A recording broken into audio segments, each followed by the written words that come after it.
வணக்கம். தந்தையின் பாட்காஸ்ட் செய்திகளை வாசிப்பது பார்த்திபன். முதலில் தலைப்புச் செய்திகளை பார்க்கலாம். ஒரு செய்தி வந்தால் முழுமையாக நம்பிவிடாதீர்கள், அதன் உண்மைத்தன்மையை ஆராயுங்கள். இட்டுக்கட்டி கட்டுக்கதைகளை அவிழ்த்து விடுவார்கள் என்றும் முதலமைச்சர் மு.க.ஸ்டாலின் அறிவுறுத்தல். இன்று நடக்கிறது குடியரசு துணைத் தலைவருக்கான தேர்தல். பாஜக சார்பில் ஜெகதீப் தன்கரும் எதிர்க்கட்சி வேட்பாளராக மார்கரெட் ஆல்வாவும் போட்டி. வெள்ள பாதிப்பு குறித்து சென்னையில் உள்ள அவசர கட்டுப்பாட்டு மையத்தில் முதலமைச்சர் மு.க.ஸ்டாலின் ஆய்வு. ஆட்சியர்களிடம் பாதிப்பு மற்றும் நடவடிக்கைகள் குறித்து கேட்டறிந்தார் முதல்வர். செஸ் ஒலிம்பியாட் போட்டியில் 7ஆம் சுற்று ஆட்டம் நிறைவு. கியூபா அணியை வீழ்த்தி இந்தியா ஓபன் பி அணி வெற்றி. காமன்வெல்த் போட்டியின் மல்யுத்தத்தில் இந்தியாவுக்கு 6 பதக்கங்கள். ஒரே நாளில் 3 தங்கம், 1 வெள்ளி, 2 வெண்கலப் பதக்கங்களை வென்று இந்தியா அசத்தல். இந்தியா வெஸ்ட் இண்டீஸ் அணிகள் மோதும் 4வது T20 கிரிக்கெட் போட்டி அமெரிக்காவின் புளோரிடா மைதானத்தில் இன்று நடைபெறுகிறது. இனி விரிவான செய்திகள்.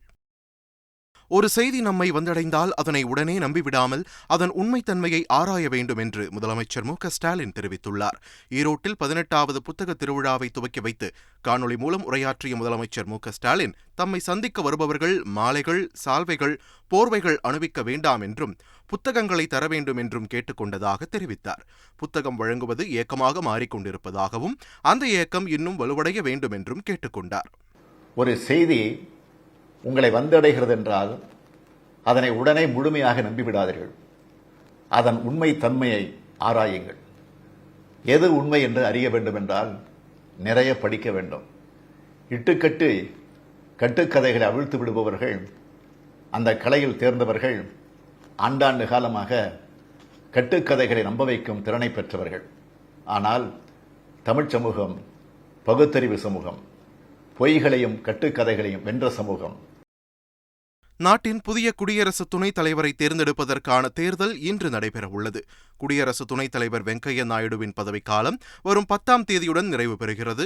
இந்நிலையில் குடியரசு துணைத் தலைவர் தேர்தல் இன்று நடைபெறுகிறது. இந்த தேர்தலில் பாஜக கூட்டணி சார்பில் மேற்குவங்க ஆளுநர் ஜெகதீப் தன்கரும் எதிர்க்கட்சிகளின் பொது வேட்பாளராக மார்கரெட் ஆல்வாவும் வேட்பாளராக நிறுத்தப்பட்டுள்ளனர். வாக்குப்பதிவு முடிந்தவுடன் வாக்குகள் எண்ணப்பட்டு இன்றே முடிவுகள் அறிவிக்கப்படும் என்று தெரிவிக்கப்பட்டுள்ளது. காவிரி டெல்டா மாவட்டங்களில் வெள்ள அபாய எச்சரிக்கை விடுக்கப்பட்டுள்ள நிலையில் சென்னையில் உள்ள மாநில அவசர கட்டுப்பாட்டு மையத்தில் முதலமைச்சர் மு.க.ஸ்டாலின் திடீர் ஆய்வு மேற்கொண்டார். மேலும் பாதுகாப்பு மையங்களில் தங்க வைக்கப்பட்டுள்ள மக்களிடமும் முதலமைச்சர் மு.க.ஸ்டாலின் தொலைபேசியில் பேசினார். இதேபோல் ஈரோடு மாவட்டம் பவானியில் வெள்ளத்தால் பாதிக்கப்பட்டு முகாம்களில் தஞ்சமடைந்த மக்களுக்கு முதலமைச்சர் மு.க.ஸ்டாலின் செல்போன் வாயிலாக ஆறுதல் கூறினார். நீலகிரி மாவட்டத்தில் கனமழை பெய்தால் பொதுமக்களை தங்க வைக்க 400 முகாம்கள் தயார் நிலையில் உள்ளதாக வனத்துறை அமைச்சர் ராமச்சந்திரன் தெரிவித்துள்ளார். கூடலூர், வந்தலூர் உள்ளிட்ட பகுதிகளில் தற்காலிக முகாம்களில் தங்க வைக்கப்பட்டுள்ள பழங்குடியின மக்களுக்கு அமைச்சர் க. ராமச்சந்திரன் கம்பளி மற்றும் அத்தியாவசிய பொருட்களை வழங்கினார். பின்னர் பேசிய அவர் 258 இடங்கள் நிலச்சரிவு ஏற்படும் பகுதிகளாக கண்டறியப்பட்டுள்ளது என்றும் 400 முகாம்கள் தயார் நிலையில் இருப்பதாகவும் தெரிவித்தார். உதகையில் கனமழை பெய்து வரும் நிலையில் படகு சவாரி தற்காலிகமாக நிறுத்தி வைக்கப்பட்டுள்ளது. உதகையில் தொடர்ந்து மழை பெய்து வருவதோடு கடும் குளிரும் நிலவி வருகிறது. இதனால் சுற்றுலாப் பயணிகள் வருகை குறைந்துள்ளதால் சுற்றுலா தலங்கள் வெறிச்சோடி காணப்படுகின்றன. இந்நிலையில் மழை காரணமாக படகு சவாரிகள் தற்காலிகமாக நிறுத்தி வைக்கப்பட்டுள்ளது. நாமக்கல் மாவட்டம் பள்ளிப்பாளையம் உள்ளிட்ட பகுதிகளில் முகாம்களில் தங்க வைக்கப்பட்டுள்ள மக்களுக்கு அரசு சார்பில் உதவிகள் வழங்கப்பட்டு வருவதாக அம்மாவட்ட ஆட்சியர் ஸ்ரேயா சிங் தெரிவித்துள்ளார். முகாம்களில் உள்ளவர்களை நேரில் சந்தித்து வசதிகள் குறித்து கேட்டறிந்த ஆட்சியர் ஸ்ரேயா சிங் அடுத்த அறிவிப்பு வரும் வரை வீடுகளுக்கு செல்ல வேண்டாம் என்றும் கேட்டுக்கொண்டார். தஞ்சை மாவட்டம் திருவையாறு கொள்ளிடம் ஆற்றில் வெள்ளப்பெருக்கு ஏற்பட்ட நிலையில் அங்கு அமைச்சர் அன்பில் மகேஷ் பார்வையிட்டு ஆய்வு செய்தார். மாவட்ட ஆட்சியர் தினேஷ் பொன்ராஜ் ஆலிவர் மற்றும் அரசு அதிகாரிகள் கொள்ளிட கரைகளை பார்வையிட்டும் பொதுமக்களுக்கு விழிப்புணர்வு ஏற்படுத்தினர். வினாடிக்கு 4,50,000 கன அடி தண்ணீர் வெளியேறும் வகையில் மாயனூர் காவிரி கதவணை வடிவமைக்கப்பட்டிருப்பதாக கரூர் மாவட்ட கண்காணிப்பாளர் டி.பி. ராஜேஷ் தெரிவித்துள்ளார். தாழ்வான பகுதிகளில் வசித்த 281 பேர் பாதுகாப்பான இடங்களில் தங்க வைக்கப்பட்டுள்ளதாகவும் 24 மணி நேரமும் அதிகாரிகள் கண்காணிப்பு பணியில் ஈடுபட்டுள்ளனர் என்றும் அவர் குறிப்பிட்டார். கிட்டத்தட்ட 82 மைல்ஸ் காவிரியில இருந்து மேட்டூர் டேம்ல இருந்து வருது. இப்போ இதில் காவிரியினுடைய இன்ஃப்ளோவே இப்போ குறைஞ்சிருச்சு. ஆல்மோஸ்ட் ஒரு 1.2 லேக் கியூசிக்ஸ் வந்து குறைஞ்சிருக்குது. இப்போ வந்து இப்போ தற்சமயத்தில் வந்து இப்போ 2.15 லேக்ஸ் கியூசிக்ஸ் வந்து இப்போ போய்கிட்டு இருக்குது இந்த மாயனூரில். 98 ஷட்டர்ஸ் மூலமாக நம்ம திறந்து விட்டுட்டு இருக்கோம். இதனுடைய கொள்ளளவு கிட்டத்தட்ட 4.67 லேக் கியூசிக்ஸ் தாங்கக்கூடியது இருக்குது. நீலகிரி மலைப்பகுதியிலும் வடகேரள பகுதியிலும் கனமழை பெய்து வருவதால் பவானி ஆற்றிலும் மாயாற்றிலும் வெள்ளப்பெருக்கு ஏற்பட்டுள்ளது.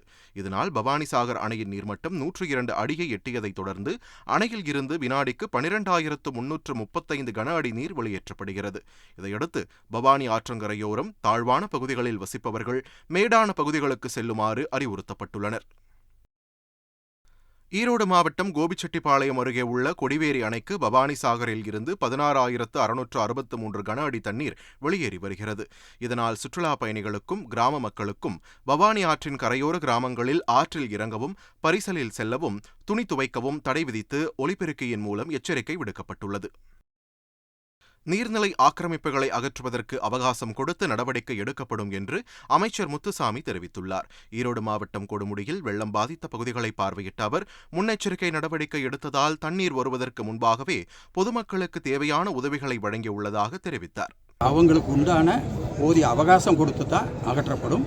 ஆனால் நீதிமன்றம் மிக கடுமையாக இருக்கிறது என்பதை நாம் எல்லோரும் உணர்ந்து கொள்ள வேண்டும். அரசாங்கம் மட்டுமல்ல, நாம் எல்லோரும் உணர்ந்து கொள்ள வேண்டும். ஒரு கலெக்டரை கோர்ட்டுக்கு வர சொல்லி சமன் பண்ணிட்டாங்கன்னா என்ன மாதிரி சூழ்நிலையில் அவங்க வியூ பண்ணுறாங்க? கோர்ட்டு வந்து தப்பாக பண்ணுதுன்னு சொல்ல முடியாது. காரணம், உங்களுக்கு இதுக்கு முன்னாடி தண்ணி வந்து வட மாநிலங்களில் நூற்றுக்கணக்கான பேர் இறந்தாங்க. அந்த சூழ்நிலையெல்லாம் பார்த்துட்டு தான் வந்து சுப்ரீம் கோர்ட்டில் அந்த மாதிரி ஒரு வழக்கு வந்து அதில் வந்து ஒரு தீர்ப்பு கொடுத்துருக்காங்க. அதனால் அதை நம்ம குற்றம் சொல்ல முடியாது. ஆனால் அதே நேரத்தில் இந்த மக்கள் பாதிக்காமல் எப்படி வந்து அவர்களுக்கு மாற்று இடம் கொடுக்க முடியுமோ உரிய அவகாசத்தை கொடுப்பதற்கான நடவடிக்கை எடுக்கப்படும்.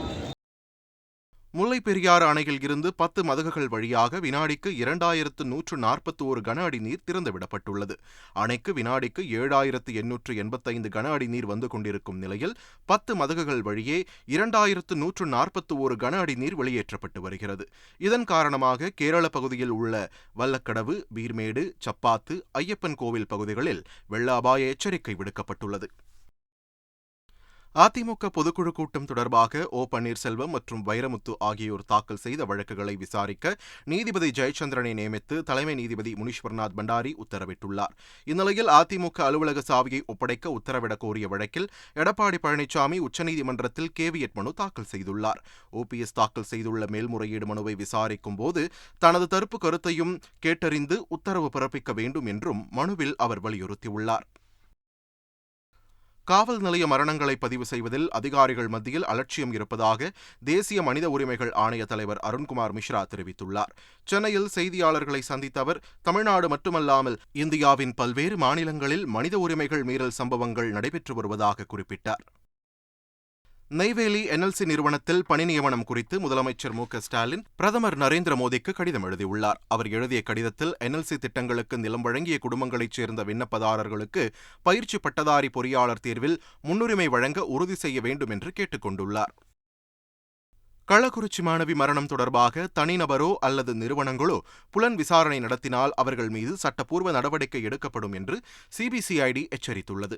இந்த வழக்கு தொடர்பான விசாரணையை தொடங்கிய நிலையில் சிபிசிஐடி போலீசாரின் விசாரணைக்கு இணையாக தனிநபரோ அல்லது நிறுவனங்களோ புலன் விசாரணை நடத்தினால் அவர்கள் மீது சட்டப்பூர்வமாக கடும் நடவடிக்கை எடுக்கப்படும் என்று எச்சரிக்கை விடுக்கப்பட்டுள்ளது. சிறுமியிடம் கருமுட்டை பெற்ற விவகாரத்தில் ஈரோட்டில் உள்ள தனியார் மருத்துவமனைக்கு மீண்டும் சீல் வைக்கப்பட்டது. இது தொடர்பான வழக்கில் ஏற்கனவே வைக்கப்பட்ட சீல் அகற்றப்பட்டதால் மருத்துவமனை வழக்கம் போல் செயல்பட்டு வந்தது. இந்த நிலையில் சீல் அகற்றப்பட்டதை எதிர்த்து தமிழக அரசு தொடர்ந்த மேல்முறையீட்டு மனுவை விசாரித்த சென்னை உயர்நீதிமன்றம் மருத்துவமனைக்கு சீல் வைக்க உத்தரவிட்டது. இதை அறிந்த தனியார் மருத்துவமனை ஊழியர்கள் 200க்கும் மேற்பட்டோர் மருத்துவமனை முன்பு தரையில் அமர்ந்து தர்ணாவில் ஈடுபட்டதால் பரபரப்பு ஏற்பட்டது.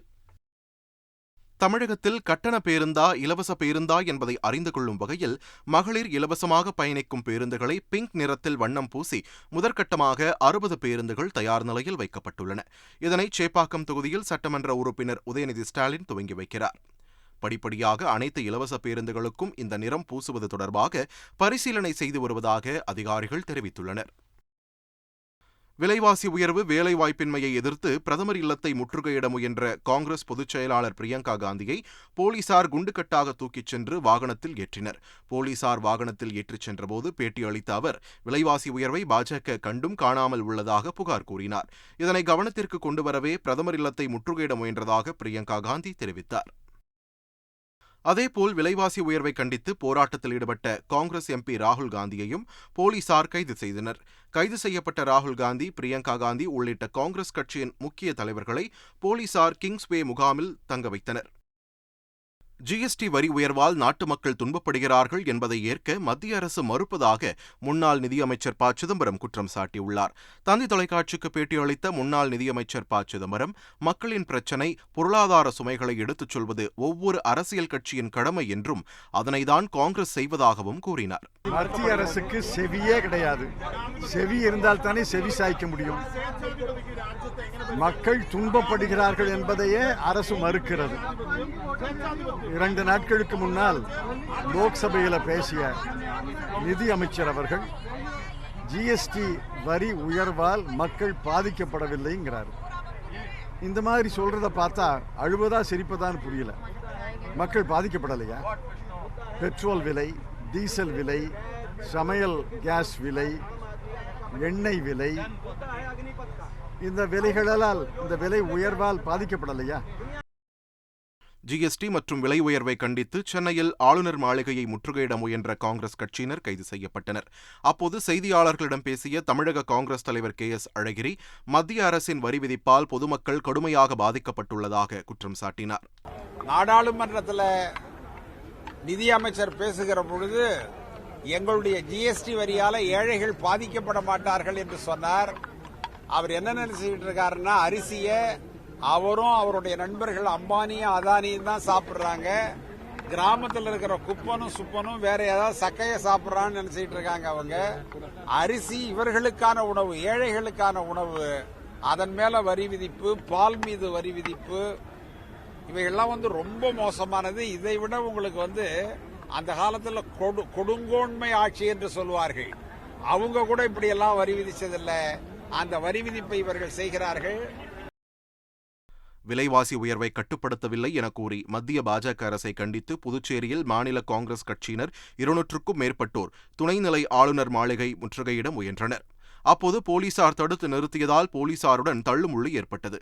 பின்னர் போராட்டத்தில் ஈடுபட்ட முன்னாள் முதல்வர் நாராயணசாமி உள்ளிட்ட அனைத்து காங்கிரஸ் கட்சியினரையும் போலீசார் கைது செய்தனர். சில ஆண்டுகளுக்கு முன்னர் மன அழுத்தத்தால் தற்கொலை செய்ய முடிவெடுத்ததாக நடிகை தீபிகா படுகோன் அதிர்ச்சி தகவலை பகிர்ந்துள்ளார். தனியார் தொண்டு நிறுவன நிகழ்ச்சியில் பேசிய அவர், சினிமாவில் புகழின் உச்சியை எட்டியபோது மன அழுத்தத்தை எதிர்கொண்டதாகவும் அப்போது காரணமே இல்லாமல் மனமுடைந்து கதறி அழுவேன் என்றும் தெரிவித்தார். இதுபோன்ற சமயங்களில் தனது நிலையை புரிந்து கொண்டு மன அழுத்தத்தில் இருந்து மீள தனது அம்மா உதவியதாக இருந்ததாகவும் தீபிகா படுகோன் நெகிழ்ச்சியுடன் தெரிவித்தார்.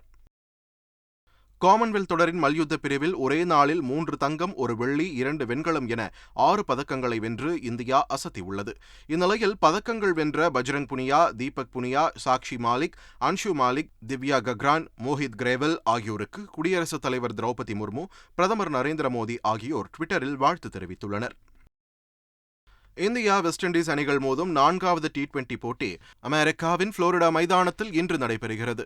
இதுவரை 2 போட்டிகளில் வென்றுள்ள இந்திய அணி இன்றைய போட்டியில் வெற்றி பெற்று தொடரை கைப்பற்ற முயற்சிக்கும்.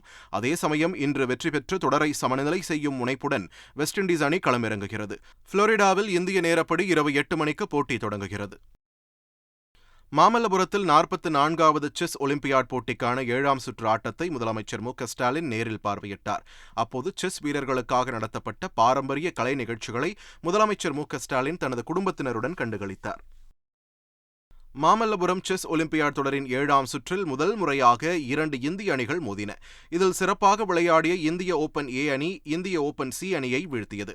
ஓபன் பிரிவின் மற்றொரு போட்டியில் கியூபா அணியை இந்திய B அணி வீழ்த்தியது.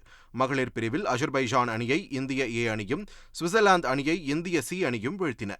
நட்சத்திர வீராங்கனையும் இந்திய A அணியின் கேப்டனுமான கோனேரு ஹம்பி நேற்று முதல் முறையாக தோல்வியை தழுவினார். மீண்டும் தலைப்புச் செய்திகள். ஒரு செய்தி வந்தால் முழுமையாக நம்பிவிடாதீர்கள். அதன் உண்மைத்தன்மையை ஆராயுங்கள். இட்டுக்கட்டி கட்டுக்கதைகளை அவிழ்த்து விடுவார்கள் என்றும் முதலமைச்சர் மு.க.ஸ்டாலின் அறிவுறுத்தல். இன்று நடக்கிறது குடியரசு துணைத் தலைவருக்கான தேர்தல். பாஜக சார்பில் ஜெகதீப் தன்கரும் எதிர்க்கட்சி வேட்பாளராக மார்கரெட் ஆல்வாவும் போட்டி.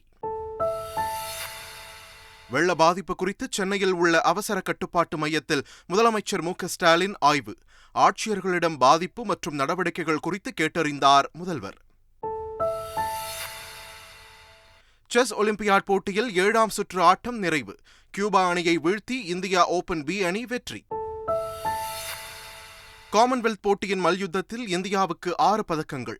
ஒரே நாளில் 3 தங்கம், 1 வெள்ளி, 2 வெண்கலப் பதக்கங்களை வென்று இந்தியா அசத்தல். இந்தியா வெஸ்ட் இண்டீஸ் அணிகள் மோதும் 4வது T20 கிரிக்கெட் போட்டி அமெரிக்காவின் புளோரிடா மைதானத்தில் இன்று நடைபெறுகிறது. இத்துடன் தந்தையின் பாட்காஸ்ட் செய்திகள் நிறைவு பெறுகின்றன. வணக்கம்.